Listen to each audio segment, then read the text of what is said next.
온라인으로도 또 마음이 좀 불안하고 걱정되신 분들은 온라인으로도 함께하고 계신데, 온이든 오프든 간에 모든 성도님들을 환영하고 함께 예배를 드리게 돼서 너무 기쁩니다. 오늘은 사도행전 14장 1절부터 7절까지의 말씀을 좀 여러분들과 나누려고 합니다. 칼을 만드는 장인이면서 국가무형문화재인 박종군 씨가 어느 날 일본도를 만드는 장인의 가문을 방문한 적이 있었습니다. 그 가문은 26대째 칼을 만드는 후지와라 가네우사라는 가문이었습니다. 일본의 전국시대부터 무려 500~600년의 긴 세월 동안 칼을 만드는 기술이 대대로 전수되어 왔습니다. 이들은 지금도 오래전 그 칼을 만들던 그 방식 그대로 칼을 만들고 있었습니다. 먼저 이들이 신성시하는 이 차나무과의 일종인 비죽이 나무에 잎을 묶어서 병에 꽂아 놓는 것으로 칼을 만들 준비를 합니다. 제자가 이 과정을 마치면 이 장인이 비로소 나와서 화로에 있는 불씨로 초를 밝힙니다. 그리고 그것으로 신을 받드는 예식을 합니다. 이후에 석탄과 장작으로 불을 떼는데, 이 석탄과 장작으로 불을 떼면 검게 그을릴 수 있잖아요. 그런데도 불구하고 이들은 반드시 정결한 마음을 위해서 흰 옷을 입고 작업을 합니다. 그리고 담금질은 반드시 어두운 곳에서 해야 합니다.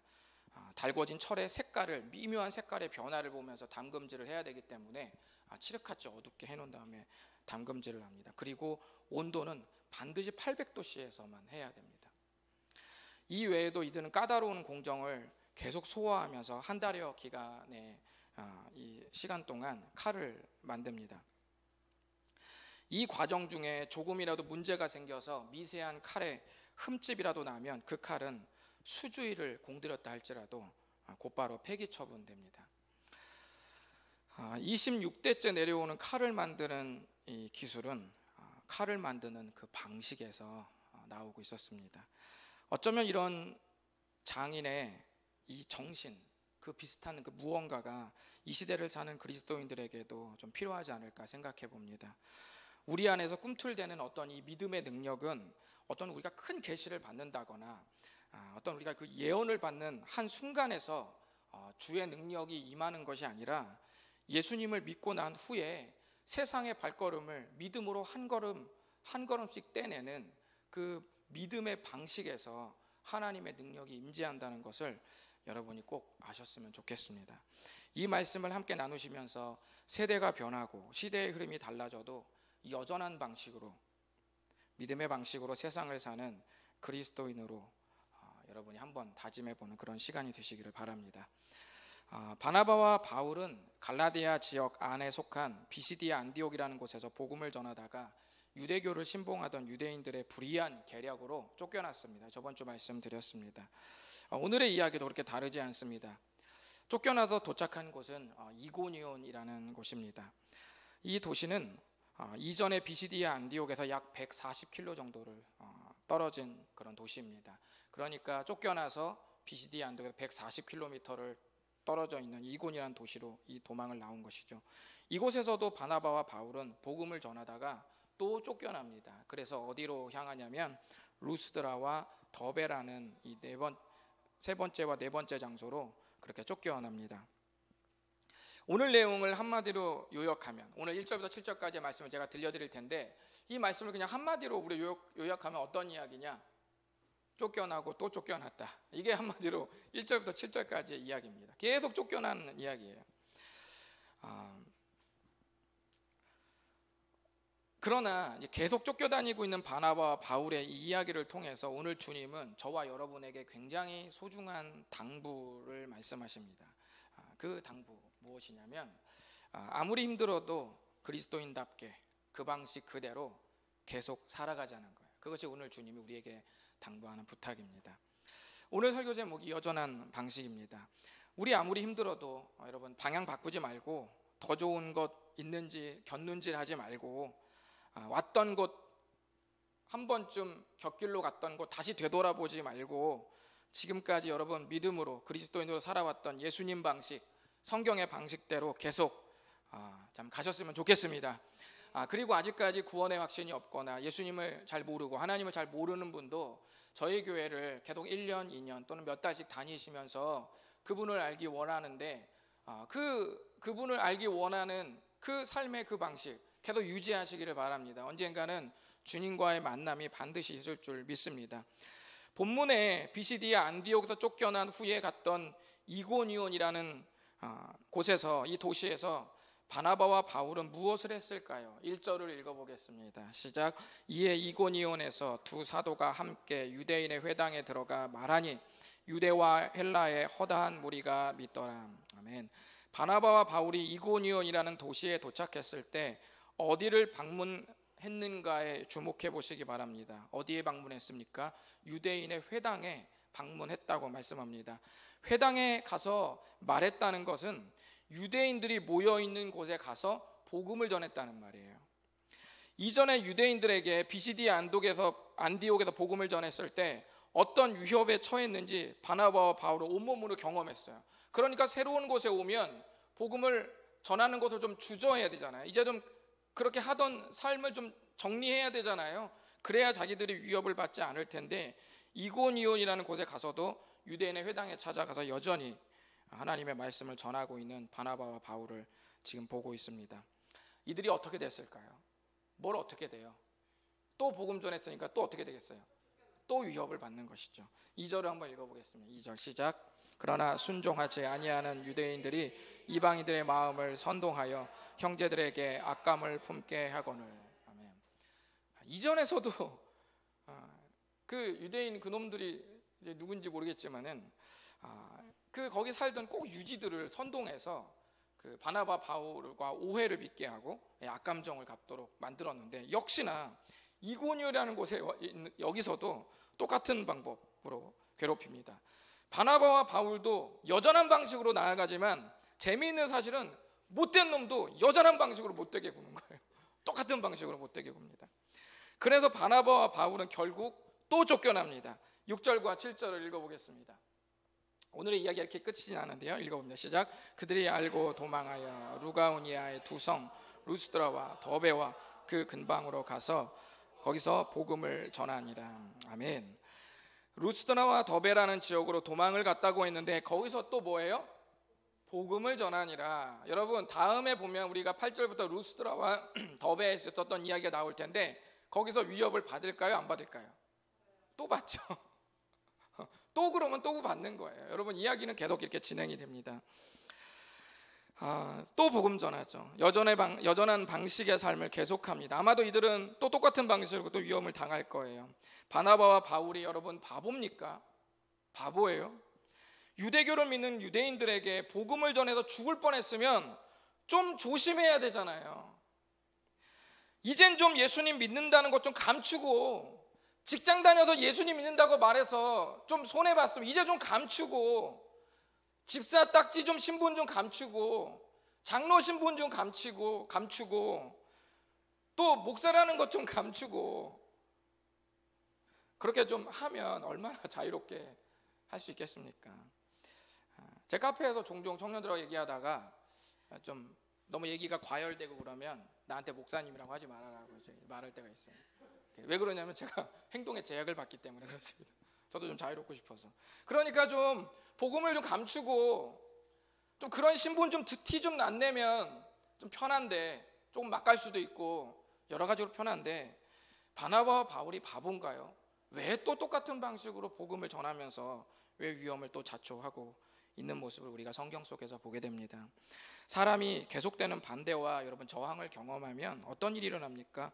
설사 옳은 방식이라도 내가 잘 가고 있다고 생각할지라도 좀 바꿔야겠다는 생각을 합니다. 아니면 계속해서 부딪히는데 좀 바꾸겠다는 마음 갖게 되죠. 그런 유혹을 느끼게 됩니다. 대개는 경험이 내 선택을 좌우합니다. 내가 누구를 만났었느냐가 앞으로 만날 사람의 사전 평가 지표가 되는 거죠. 그렇죠? 그리고 내가 써본 전자제품이 어땠느냐에 따라서 꼭 그 전자제품 그거 아니라도 그 회사에서 나온 다른 제품을 내가 쓰게 될 때 이전에 썼던 경험이 평가 지표가 되는 것이죠. 대부분 경험이 앞으로 내가 내릴 선택과 결정을 좌우합니다. 하지만 여러분들에게 꼭 말씀드리고 싶은 것은 신앙만큼은 경험이 선택을 좌우하지 않기를 바랍니다. 성경의 말씀이 내 선택을 좌우할 수 있기를 바랍니다. 예수님을 믿는 것이 내 인생의 결정을 좌우할 수 있기를 바랍니다. 물론 너무 힘든 과거가, 너무 힘든 경험이 내 선택에 영향을 미쳐서 주춤하더라도 거기까지는 뭐 어쩔 수 없더라도 여러분 좌우하지 않기를 바랍니다. 그래야 그리스도인답게 우리가 계속 살아갈 수가 있습니다. 꽤 많은 분들이 알고 있는 종교개혁자 마틴 루터가 말한 유명한 말이 있습니다. 우리 한번 읽어보실까요? 시작. 새가 우리 위로 날아가는 것은 막을 수 없다. 그러나 새가 머리 위에 둥지를 트는 것은 막을 수 있다. 이것은 마틴 루터가 우리 안의 죄에 대한 비유를 하신 것인데, 저는 이것을 좀 경험에 관해서 비유해 봐도 좀 좋을 것 같습니다. 경험에 관해서 비유해 보면 이렇게 말이 좀 달라지겠죠. 우리 한번 읽어보실까요? 시작. 경험이 나에게 영향을 주는 것은 막을 수 없다. 그러나 경험이 내 선택을 지배하는 것은 막을 수 있다. 경험이라는 것이 모든 사람은 과거의 경험을 하면 현재의 나의 영향을 미치게 되어 있습니다. 그건 어쩔 수 없는 사실이지만, 그것까지는 우리가 막을 수 없지만, 경험이 앞으로의 내 결정과 선택에 완전히 지배해서 내 결정과 선택을 지배하는 그런 일은 우리가 막을 수 있다는 것이죠. 어떻게 막을 수 있을까요? 어떻게 하면 경험이 날 지배해서 신앙을 포기하고픈 유혹에서 벗어날 수 있을까요? 그리고 예수님을 믿고 하나님 말씀을 따르려는 그 여전한 방식으로 우리가 어떻게 하면 계속 살아갈 수 있을까요? 그것은 고난이 소망을 무너뜨리지 못한다는 것을 우리가 좀 깨닫는 것입니다. 2절과 3절을 한번 읽어보겠습니다. 2절과 3절 시작. 그러나 순종하지 아니하는 유대인들이 이방인들의 마음을 선동하여 형제들에게 악감을 품게 하거늘 두 사도가 오래 있어 주를 힘입어 담대히 말하니 주께서 그들의 손으로 표적과 기사를 행하게 하여 주사 자기 은혜의 말씀을 증언하시니. 아멘. 잘 보시면 여전한 방식으로 살아가는 그리스도인들에게 두 가지 상황이 같이 가고 있다는 것을 우리가 볼 수가 있습니다. 여기 잘 보시면 한 가지 상황은 뭐냐면 복음을 계속 전했을 때, 우리가 여전한 그리스도인으로서 그리스도인답게 살아가는 방식을 고수하고 계속 갈 경우에 우리가 불이한 위협을 받을 수도 있습니다. 불이한 대우를 받을 수도 있고 편견과 편애를 우리가 받을 수도 있는 것입니다. 그러나 한편으로 그 삶의 영역만 있는 것이 아니라 3절에 보면 악감을 품게 하는 것도 현재 계속 공존하면서 또 동시에 주께서 그들의 손으로 표적과 기사를 행하게 하여 주사. 그러니까 우리가 여전한 방식으로 살아갈 때 우리에게 두 가지 상황이 계속 같이 가는데, 그것은 2절에서 말한 것처럼 큰 위협이 계속되고 있지만 또 3절에서 말씀하신 것처럼 그 와중에 주님이 바나바와 바울에게 주시는 은혜가 계속되었듯이 우리에게도 그런 은혜를 계속 주신다는 사실이에요. 이 두 가지가 계속 간다는 것입니다. 그래서 결과적으로 이고니온이라는 지역은 어떻게 되었냐면, 우리 4절을 보시겠습니다. 4절 보시면 그 시내의 무리가 나뉘어 유대인을 따르는 자도 있고 두 사도를 따르는 자도 있는지라 라고 말씀했습니다.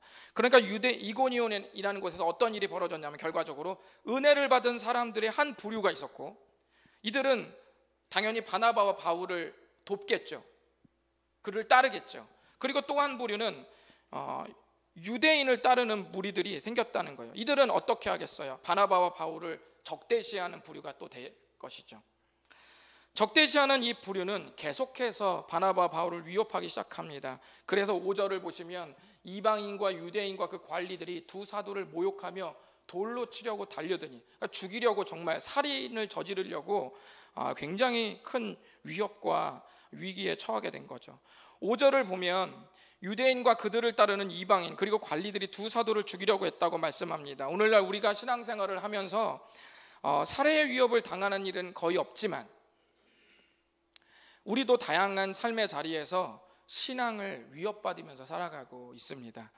가정이 불우하고 직장에서는 여전히 불의가 넘치고 사회에는 여전히 정의가 기울어져서 신앙을 고집하면 고집할수록 오히려 불이익을 당할 때가 훨씬 많이 있습니다. 고난과 은혜라는 이 두 상황은 언제나 함께 공존하는데 문제가 있습니다. 문제가 뭐냐면 고난이 압도적으로 체감되기 때문에 은혜가 실종된 것처럼 느껴진다는 사실이에요. 이것이 우리에게 있는 가장 큰 문제입니다. 그러나 오늘 성경의 말씀하고 있는데 은혜가 계속되는 한 소망은 꺼지지 않으며 고난은 은혜를 무너뜨릴 수 없다는 것을 기억해야 됩니다. 유대인과 이방인과 그 관리들이 돌로 치려고 계략과 계획을 꾸민다고 할지라도 그것이 나를 좌우하는 것이 아니라 그 와중에도 은혜가 있다는 거예요. 그 와중에도 우리를 살리시는 주님의 은혜가 있다는 것입니다. 그래서 성경을 아까 우리가 6절 7절을 보면 뭐라고 되어 있어요? 그 두 사도가 그것을 알고 그랬어요. 어떻게 알았는지는 잘 모르지만 어떻게 하나님의 은혜 속에서 주님의 섭리 속에서 그걸 알게 됐어요. 그래서 안전하게 도망치게 됐고 루스드라와 더베에서 또 다른 복음을 전하는 새로운 삶을 시작할 수 있게 되었다고 성경은 말씀하고 있습니다. 오늘 말씀이 고난 속에서도 은혜가 공존하고 그 공존하는 은혜가 결코 우리의 소망을 무너뜨리지 않도록 만든다는 것을 우리가 보고 있습니다. 더 큰 고난과 더 큰 은혜가 계속 소용돌이치면서 서로 엉켜 있지만 우리가 그래서 그렇게 헷갈려가지고 엉켜 있어서 잘 못 보겠지만 은혜는 분명히 있습니다. 그리스도인에게 치명적인 실수는 신앙의 방식을 버리는 거예요. 가다가 지쳐서 이제는 안 되겠다, 이제는 더 이상 교회 못 다니겠다, 이제는 더 이상 기도 못 해먹겠다, 이제는 더 이상 성경 읽을 필요가 없을 것 같다 라고 생각해서 모든 걸 접어버리고 이제는 내가 옛날에 살던 옛날 방식으로 다시 돌아간다는 것, 그것이 우리에게 가장 큰 치명적인 실수입니다. 여러분, 버리지 마시고 계속 신학의 방식 고수하시면서 가시기를 바랍니다. 고난은 하나님이 주시는 소망을 무너뜨리지 못합니다. 오늘 성경 본문에 등장한 바나바와 바울처럼 장소도 바뀌고 위험의 종류들도 바뀌고 사람도 바뀌지만 여전한 방식으로 묵묵히 걸어가는 그 모습 속에서 여전히 하나님의 은혜가 계속되고 있음을 우리가 볼 수 있습니다. 예수님께서 십자가를 지시기 전날 밤 제자들은 도망쳤습니다. 여러분 다 아시죠? 예수님 십자가 지는 것이 거의 정해지고 대제사장들이 붙잡아가고 빌라도에게 재판을 받는 그런 이제 예수님의 위기가 닥치자 제자들은 모두 도망쳤어요. 그 뭘 의미합니까? 예수님을 스승으로 모시던 삶의 방식 포기했다는 거예요. 예수님이 우리나라와 나의 모든 문제를 해결할 구원자로 여기며 살아가던 그 삶의 방식, 그 라이프 스타일 이제 버리겠다는 거예요. 다 버린 거예요. 그들은 이제 예수님 곁에는 없습니다. 새로운 방식을 찾아 떠났어요. 도망쳤습니다. 그 중에 베드로와 몇몇 제자들은 다시 고기를 잡으면서 옛날의 삶으로 돌아갔습니다. 베드로는 부활하신 예수님을 만났지만 어딘가 해결되지 않은 괴로움이 있었던 것 같아요. 아마도 수제자였던 그가 예수님을 노골적으로 3번이나 부인하고 저주했던 그 죄책감이었는지도 모릅니다. 그것 때문에 베드로가 부활하신 예수님을 만났음에도 불구하고 가슴속에 뭔가 해결되지 않았던 것이 있었던 것 같아요. 인간의 본능은 내가 저지른 실수의 죄책감과 내가 살아갈 미래를 자꾸만 엮습니다. 뭐만 하려고 하면 주위 사람들이 말하지 않으면 내 자아가 나에게 계속 말합니다. 뭐라고 말합니까? 너 저번에도 실수했잖아. 또 그러려고 그래? 자꾸만 미래를 붙잡는 거예요. 실패의 과거가, 죄책감의 추억들이 자꾸만 내가 나아갈 미래의 발목을 붙잡는 거예요. 내가 뭔가 결정을 하려고 할 때 자꾸 발목을 붙잡는 거예요. 하지 말라고 하는 거예요. 너 또 실수할까 봐. 우리의 영적인 자신감을 자꾸 무력화시키는 겁니다. 너 그때처럼 또 넘어질 바에는 아예 시도도 하지 마라. 그때 한 번으로 모자라서 너 또 실패의 이력을 남기려고, 너 또 웃음거리 되려고 그러니? 네가 잘한 것이 뭐가 있다고, 무슨 자격으로 또 주님께 얼굴을 들이대. 주님이 그렇게 은혜를 주셨는데도 너 또 무슨 낯짝이 있어? 또 주님께 또 와가지고 또 기도하고 그래. 얼씬도 하지 말라. 우리의 자아가 우리 안에서 끊임없이 우리의 죄책을 불러일으키면서 과거의 그 실패로 내가 나아갈 미래의 생각과 사고를 자꾸만 무력화시키는 거예요. 건강한 나의 사고를 병들게 만드는 거예요. 못 가게 붙잡는 겁니다. 아마도 수도 없는 비난의 올가미로 내가 더 이상 앞으로 가지 못하도록 그 과거의 올가미가 얽어매는 것 같습니다. 베드로의 마음이 그러지 않았을까 생각합니다. 그때 예수님이 다시 나타나셨습니다. 그리고 베드로에게 묻습니다. 네가 나를 사랑하느냐? 이 물음은 죄책감으로 꽁꽁 묶여있던 베드로의 진심을 꺼내도록 만들었습니다. 베드로는 떨리는 음성으로 말했을 거예요. 네, 사랑합니다. 사실 주님이 아시잖아요. 그때 예수님이 뭐라고 말씀하시냐면 내 양을 치라 이렇게 말씀하셨어요. 이거 무슨 말입니까? 새로운 미래를 부탁하는 거예요. 내 양을 앞으로 쳐줄래? 내 양들을 좀 관리해 줄래? 목양해 줄래? 새로운 미래를 부탁하십니다. 무슨 말입니까? 실패의 과거와 우리 예수님은 나아갈 미래를 분리시키는 거예요. 너의 죄책감의 과거의 실패의 추억이 나아갈 미래를 선택하는데 영향을 미치지 못하도록 예수님이 이 중간에서 그것을 찢어버린 겁니다. 우리의 얽어맸던 올가미를 벗겨버리는 거예요. 주님이 직접 나오셔서 죄책감의 장본인이 그 원인, 그 마음속에 가장 만나기 두려웠던 바로 그분이 나에게 직접 찾아와서 괜찮다고 말씀하시면서 내 양을 쳐달라고 부탁하는 거예요. 그때 어떻게 되는 겁니까? 그때 베드로의 죄책감과 그가 앞으로 어떻게 해야 될지에 대한 미래가 분리되는 거예요. 마침내 분리되는 겁니다. 부끄러운 과거로 내가 나아갈 미래를 묶어놓은 올가미를 우리 예수님께서 풀어버리시는 겁니다. 베드로에게 다시 찾아오신 예수님은 오늘날 우리들에게도 찾아오십니다. 실패의 과거, 불신의 과거가 물론 좋은 건 아니죠. 실패가 바람직한 건 아니죠. 그렇지만 그렇다고 그 과거가 내 소망을 무너뜨릴 수 없다는 것을 우리 예수님은 우리에게 다시 찾아오셔서 늘 말씀해 주실 줄 믿습니다. 1932년 9월 미국 샌프란시스코에서 태어난 이 빌 포터라는 아이가 있었습니다.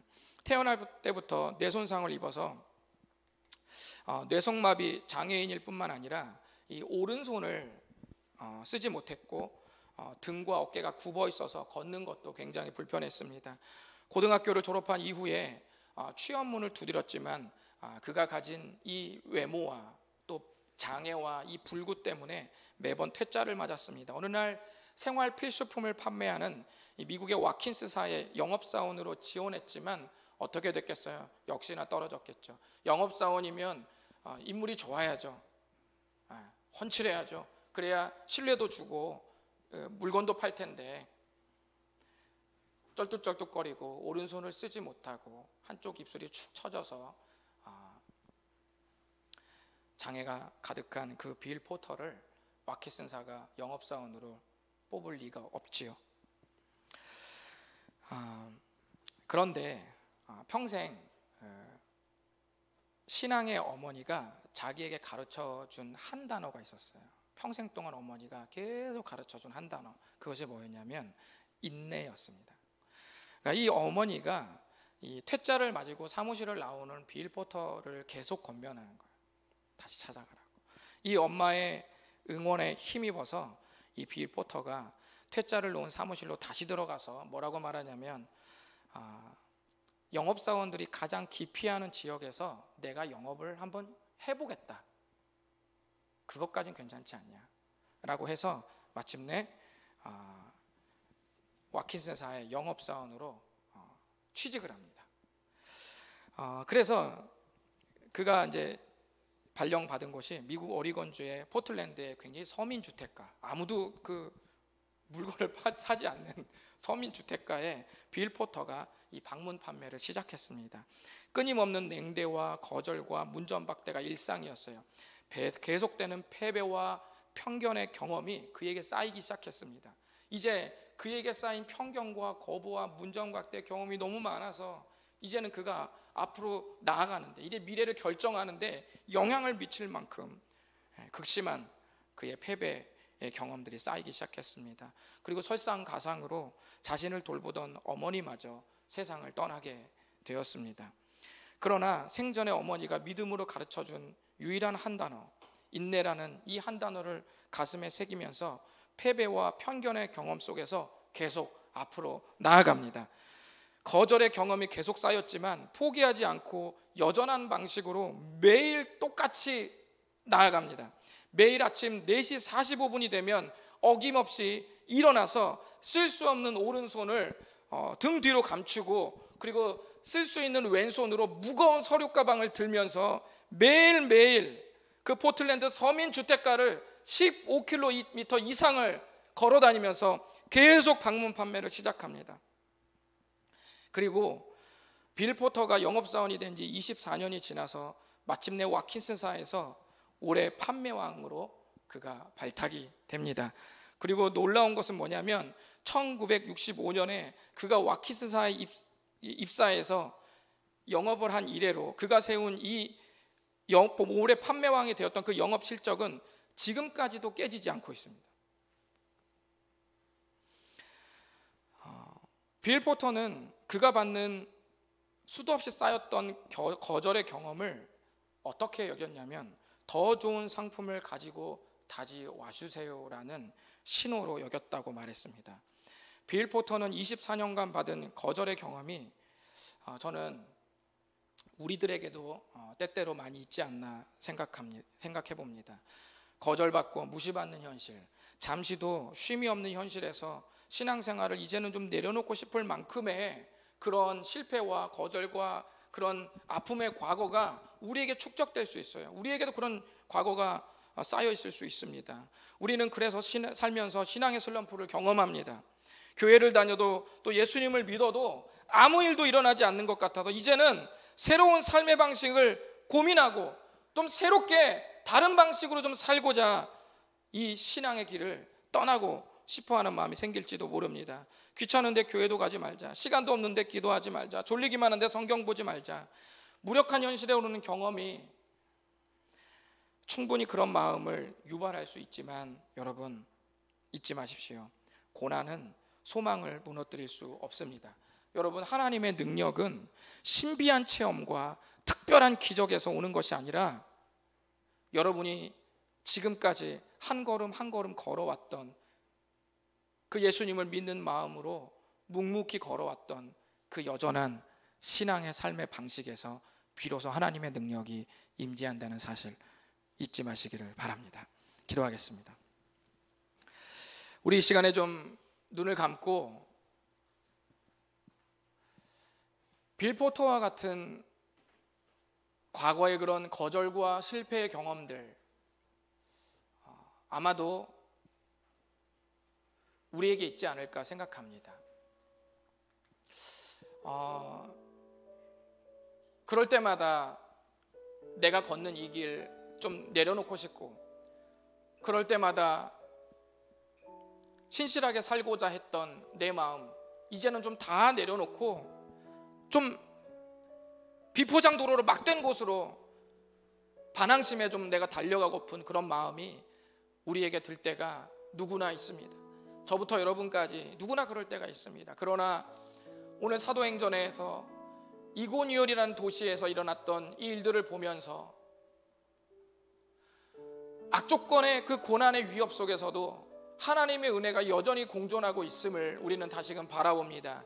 여러분, 고난이라는 것이 워낙 체감이 강해서 하나님의 은혜가 공존하는 것이 잘 느껴지지 않고 보이지 않겠지만, 그러나 성경은 명백하게 증언하고 있습니다.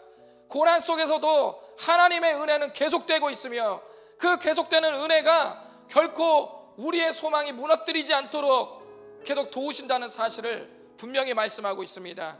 오늘 이 시간 주님 앞에 나아가시면서, 주님, 제가 다시금 지금까지 걸어왔던 여전한 방식으로, 지금까지 뛰어왔던 여전한 신앙의 방식으로 앞으로 미래도 살아가겠습니다. 과거의 거절과 계속되는 고난의 과정들이 내가 나아갈 건강하고 영적인 미래의 선택과 결정에 영향을 미치지 못하도록 내가 여전한 방식 그대로 계속 걸어가겠습니다. 주님, 도와주시옵소서. 우리 다 같이 주님 앞에 이 여전한 방식으로 계속 걸어가겠다고 헌신하며 기도하며 나아가시겠습니다.